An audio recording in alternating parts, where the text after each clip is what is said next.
প্রিয়, আমাকে তুমি ভুল বোঝো না। তোমার আমার সম্পর্কটা আমার বাড়িতে মেনে নিচ্ছে না, তাই বাড়ির পছন্দ মতো পাত্রকে বিয়ে করতে বাধ্য হচ্ছি আমি। বলতে খুব কষ্ট হলেও বলতে হচ্ছে আমাকে। ভুলে যাও তুমি আমাকে, মন থেকে মুছে ফেলো আমাকে, ক্ষমা করে দিও আমায়। ইতি, তোমার প্রিয়া।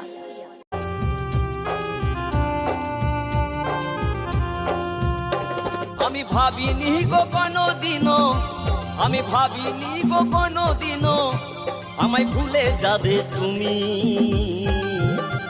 আজ সব কিছু পেয়ে গেলে পর হলাম যে আমি, আজ সব কিছু পেয়ে গেলে পর হলাম যে আমি। প্রিয়া গো